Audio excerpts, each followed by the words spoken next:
नमस्कार, आप देख रहे हैं जवाहर झारखंड। मैं हूं आपके साथ अली मतर। कोरोना वायरस दुनिया के लिए बड़ा खतरा बन गया है। भारत में भी इसके मामले लगातार बढ़ रहे हैं। इसे फैलने से रोकने के लिए सरकार ने एडवाइजरी जारी की है। वहीं जागरूकता को लेकर भी कई प्रयास किए जा रहे हैं। न्यूज 18 की भी अपील है कि हिंदुस्तान में इस वायरस को मात देने के लिए सतर्क रहें, साथ ही इसे लेकर अफवाहों पर ध्यान न दें।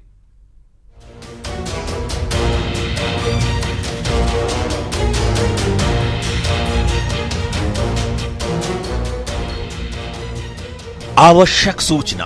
कोरोना वायरस से पूरी दुनिया खौफ में है। चीन के बाद कोरोना वायरस यूरोप के देशों में कहर मचा रहा है। इटली में मरने वालों की संख्या में रोज इजाफा हो रहा है। चीन और इटली की गलतियों से सीख लेकर भारत पहले से ही सतर्कता बरत रहा है। यही कारण है कि भारत काफी हद तक कोरोना वायरस पर काबू पाने में सफल रहा है। भारत सरकार और राज्य की सरकारें बेहतर तालमेल के साथ काम कर रही हैं। सरकार की कोशिश तभी कामयाब होगी जब इसमें आपका साथ मिलेगा। सरकार की ओर से जारी हर गाइडलाइन का आप पालन करें, जैसे साफ सफाई का पूरा ख्याल रखें। बहुत जरूरी हो तभी घर से निकलें। घर से निकलते समय मुंह को ढक कर रखें। सर्दी जुकाम या बुखार हो तो तत्काल डॉक्टर से मिलें। छींकते समय मुंह पर रुमाल या हाथ जरूर रखें। भीड़ का हिस्सा बनने की कोशिश न करें। अगर आप विदेश से आए हैं तो इसकी सूचना प्रशासन को दें। सोशल मीडिया पर कई तरह की अफवाहें फैलाई जा रही हैं। आप इसका हिस्सा न बने और न ही ऐसी कोई गलत खबर सोशल मीडिया पर शेयर करें। ऐसा करके न सिर्फ हम अपनी बल्कि अपने देश को खतरनाक कोरोना वायरस से बचा सकते हैं। और बात करते हैं कोरोना के खतरे की। कोरोना को लेकर देश भर में सतर्कता बढ़ा दी गई है। देश में कोरोना मरीजों की संख्या 147 तक पहुंच गई है। आपको बता दें कि मंगलवार को एक ही दिन में कोरोना से संक्रमित 23 मरीज मिल चुके हैं। वहीं 54,000 लोगों को सामुदायिक निगरानी में रखा गया है, यानी कि एहतियात बरती जा रही है। इसके अलावा भारत में कोरोना संक्रमण से अब तक 3 लोगों की मौत की भी खबर है। रेलवे ने 1 अप्रैल तक एहतियातन कई ट्रेनें रद्द कर दी हैं ताकि संक्रमक लोग सफर करें तो इस दौरान फैल न सके। मध्य रेलवे की 23 और पश्चिमी रेलवे ने 10 ट्रेनें रद्द की हैं। दक्षिण मध्य रेलवे की 9, उत्तर रेलवे की 5 ट्रेनें रद्द की गई हैं। कुछ जून में प्लेटफॉर्म टिकट का दाम 50 रुपए तक कर दिया गया है ताकि प्लेटफॉर्म पर कम लोग पहुंचे। जम्मू में वैष्णो देवी यात्रा को स्थगित कर दिया गया है, यानी कि धार्मिक यात्राएं भी इससे कहीं ना कहीं प्रभावित हुई हैं। शिरडी साईं मंदिर, नासिक के कई मंदिरों को भी बंद किया गया है। और इधर कोरोना को लेकर झारखंड में भी खास इंतजाम किए गए हैं। झारखंड में आपको बात करें तो पलामू के हैदरनगर में चैती नवरात्र मेला पर अभी फिलहाल रोक लगा दी गई है। छिन्नमस्तिका मंदिर में विदेशी नागरिकों पर रोक लगा दी गई है। इसके अलावा अगर हम बात करें तो जमशेदपुर में आइसोलेशन में रखे गए इटली के 2 नागरिक, यहां 2 नागरिकों को आइसोलेशन में रखा गया है इटली के। कोरोना को लेकर रिम्स कर्मियों की छुट्टियां पूरी तरीके से रद्द कर दी गई हैं। 10 से 12 अप्रैल तक होने वाले मिथिला महोत्सव को भी रद्द कर दिया गया है। आरयू DSPMU में हॉस्टल को खाली करने के आदेश दे दिए गए हैं। एक्सएलआरआई में क्लास को सस्पेंड कर दिया गया है, हॉस्टल को खाली करा दिया गया है। BAU में छात्रों को हॉस्टल खाली करने के आदेश दे दिए गए हैं। उसके अलावा मास्क, सैनिटाइजर की कालाबाजारी रोकने को लेकर भी कई पहल किए जा रहे हैं।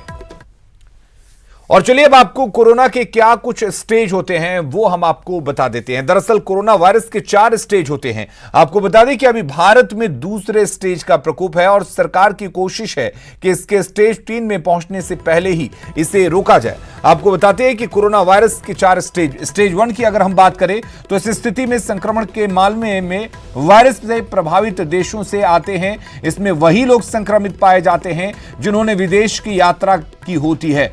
स्टेज 2 होता है। इस स्थिति में संक्रमित लोगों से बीमारी का फैलाव होता है। स्थानीय लोग में ये फैलाव होता है। इस स्थिति में वायरस के सोर्स को ट्रेस किया जा सकता है। स्टेज 3 जब वायरस कम्युनिटी ट्रांसमिशन में पहुंच जाता है तो बहुत बड़ा क्षेत्र इससे प्रभावित होता है। इटली और स्पेन अभी इसी चरण में है, जबकि स्टेज 4 ये सबसे भयावह स्थिति होती है जब बीमारी महामारी का रूप ले लेती है और चीन में ऐसा ही हुआ है।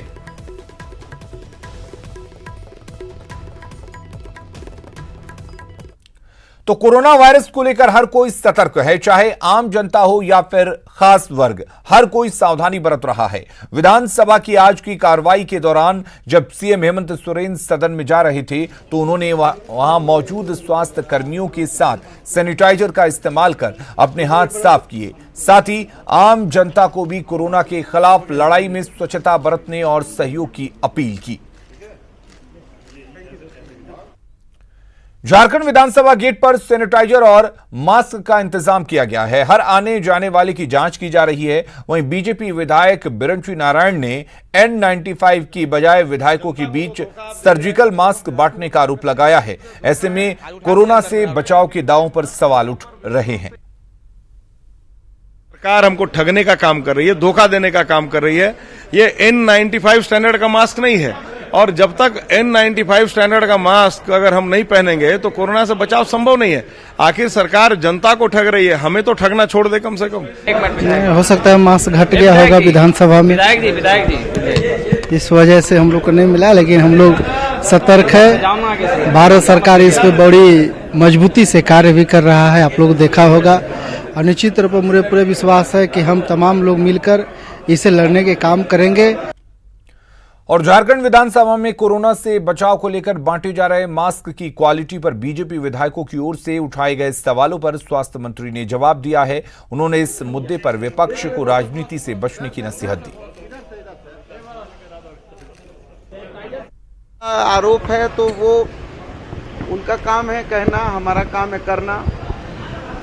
तो मैं ये समझता हूँ कि वो राजेश खन्ना की एक पिक्चर थी कि जो गुनहगार नहीं वो पहला पत्थर मारे।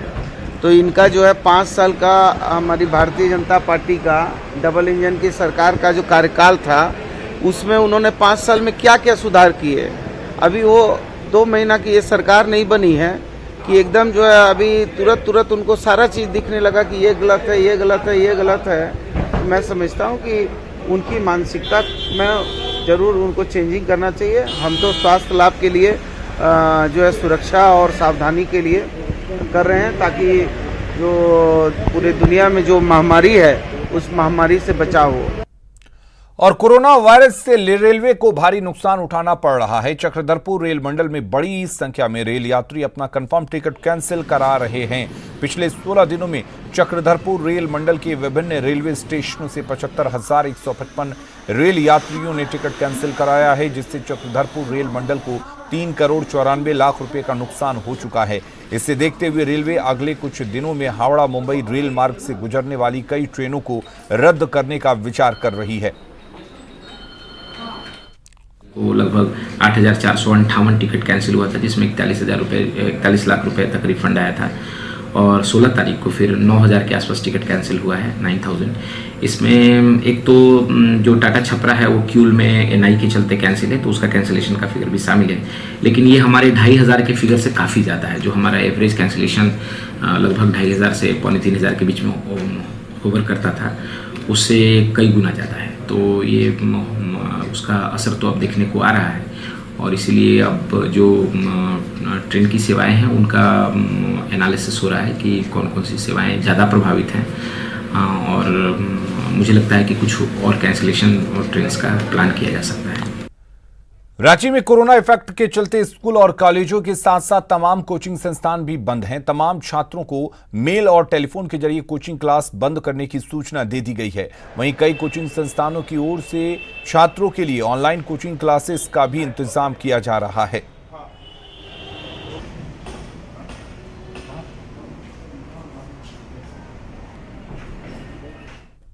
इसको लेकर यहाँ पर सारा कोचिंग हमारा बंद हो गया। अभी अगला जब तक निर्देश है 14 तारीख तक है, तब तक हमारा कोचिंग बंद रहेगा। और उसके बाद जैसा निर्देश आता है उसी हिसाब से रहेगा बंद। कल से ही हम लोग का इंस्टीट्यूट बंद है। जितने भी स्टूडेंट आ रहे थे ना, उन लोग को हम लोग मना कर दिया था ऑनलाइन भी, और कल भी जितने भी स्टूडेंट आए उन लोग को वापस कर दिए थे, क्योंकि जब सरकार का एडवाइस आया है तो हम लोग को उसको मानना भी पड़ना है। और एक तरह से हम लोग का भी एक नैतिकता बनता है कि इस चीज़ को फॉलो करना चाहिए कि जिससे कि किसी को परेशानी ना हो।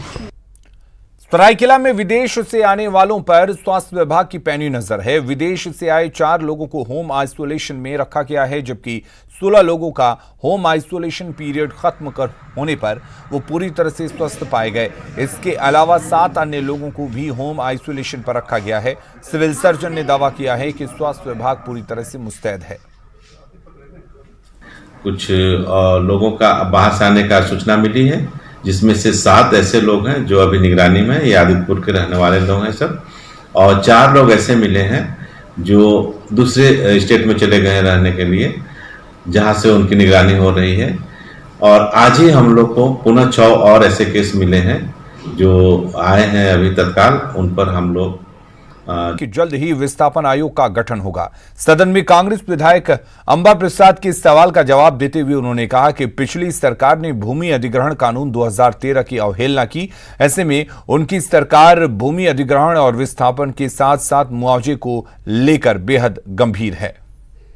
केंद्र सरकार में भूमि अधिग्रहण कानून 2013 लाया गया, अध्यक्ष महोदय, जिसके तहत हम लोगों ने सदन में भी कई बार ये बातें रखी कि उस कानून के तहत लोगों को मुआवजा दिया जाए, और जिस तरीके से वहां पर उस कानून के तहत ग्रामीणों को संरक्षण दिया गया था, अध्यक्ष महोदय, विगत पूर्व की सरकार ने उस कानून का कई बड़े पैमाने पर अवहेलना की है, अध्यक्ष महोदय। और इसको लेकर, अध्यक्ष महोदय, इस बार इस सरकार काफी गंभीर है और इस पर विस्थापन आयोग का भी गठन सरकार करने जा रही है, अध्यक्ष महोदय। और जो मुआवजा है, अध्यक्ष महोदय, ये बात सर्किल रेट के आधार पर तय होता है, अध्यक्ष महोदय, और 4 गुना देने का भी सरकार का निर्णय है कि वो जो कंपनियां देंगी, इस तरीके से जो उसका एक फॉर्मेट बना हुआ है, अध्यक्ष महोदय। इसमें भी कुछ चीजें अस्पष्ट भी है और कुछ चीजें, ये बात जरूर कहा जा सकता है कि कुछ व्यवहारिक रूप में चीजें अलग दिखाई देती है, लेकिन अध्यक्ष महोदय, सरकार भूमि अधिग्रहण को लेकर, राज्य के मुआवजे को लेकर काफी गंभीर है, अध्यक्ष महोदय। आने वाले समय में इसका जड़ से निदान हो, इसके लिए विस्थापन आयोग का गठन हम लोग कर रहे हैं, अध्यक्ष महोदय, और इन सब समस्याओं का समाधान पूरे राज्य के स्तर में किया जाएगा, अध्यक्ष। चाईबासा में 7 आदिवासियों की सामूहिक हत्या की गई थी। इस मामले की गूंज आज झारखंड विधानसभा में सुनाई दी। बीजेपी ने नरसंहार की एनआईए से जांच कराने की मांग को लेकर विधानसभा के बाहर प्रदर्शन किया। साथ ही इस हत्याकांड के दोषियों को कड़ी से कड़ी सजा देने की मांग की।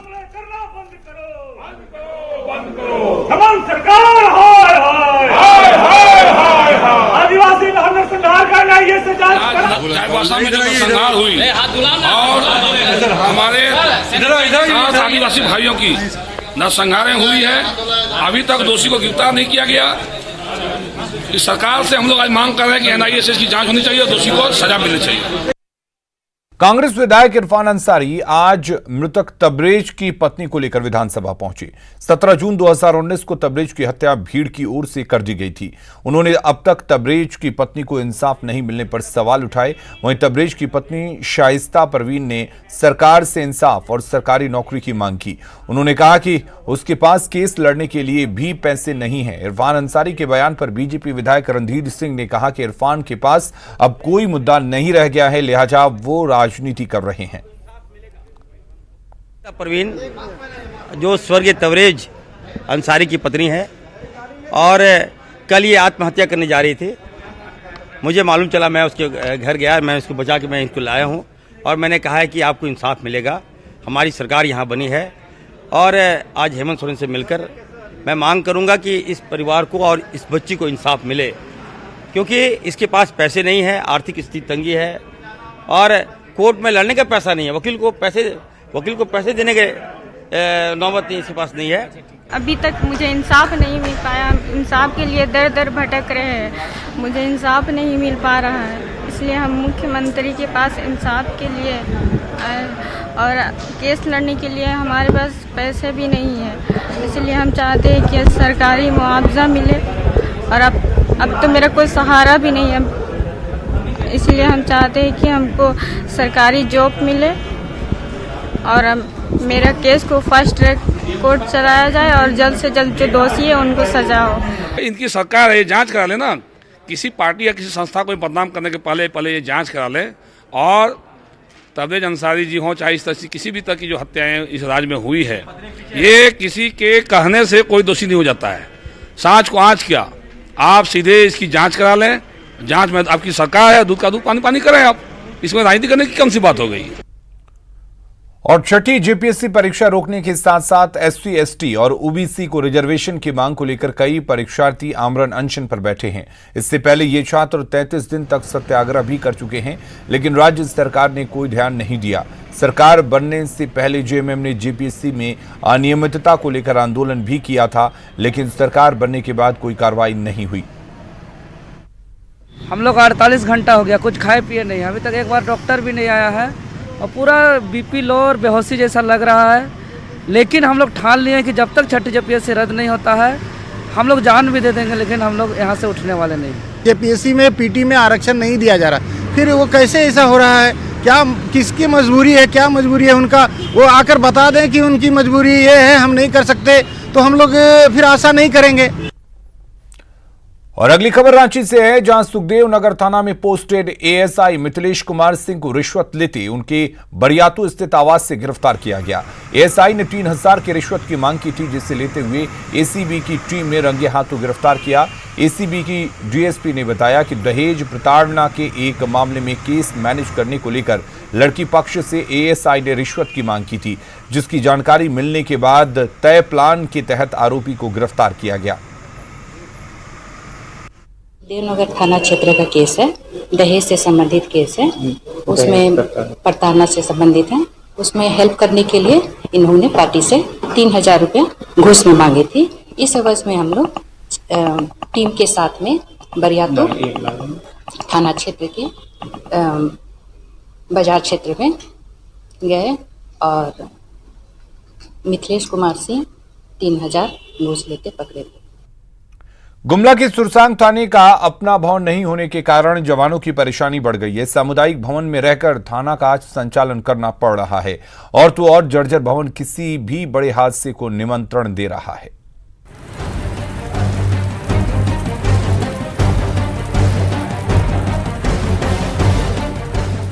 गुमला जिला के घोर नक्सल प्रभावित इलाकों में नक्सलियों से लोहा लेने वाले जवानों का हाल देखिए।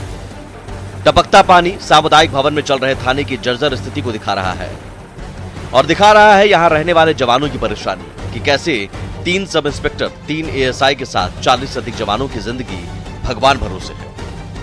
रहने की व्यवस्था तो बिल्कुल नहीं है यहाँ पर ठीक से इतना, जैसे हम जैसे तैसे रह रहे। देखिए एक रूम में लगभग 10-12 लोग हैं एक रूम में। अब ये भी देखिए कि इन जवानों के लिए किचन की व्यवस्था कैसी है। बारिश का पानी बनते खाने में टपकता रहता है, लेकिन अब ये आदत है। इनके चेहरे की मुस्कुराहट मजबूरी का नाम वाली कहावत को बता रही है। बहुत सावधानी से भाई, बारिश होने लगे उसमें तो बंदे हो जाएगा, कहाँ से बना पाएंगे। सुरसांग थाने की तस्वीर उन अधिकारियों के लिए है जो जिम्मेवार है इनके ऐसे हालात के लिए। जरूरी है इनकी सुरक्षा भी सुरक्षित की जाए। गुमला से सुशील कुमार सिंह, न्यूज़ 18। और खबरें लगातार जारी है, बने रहिए न्यूज़ 18 बिहार झारखंड के साथ।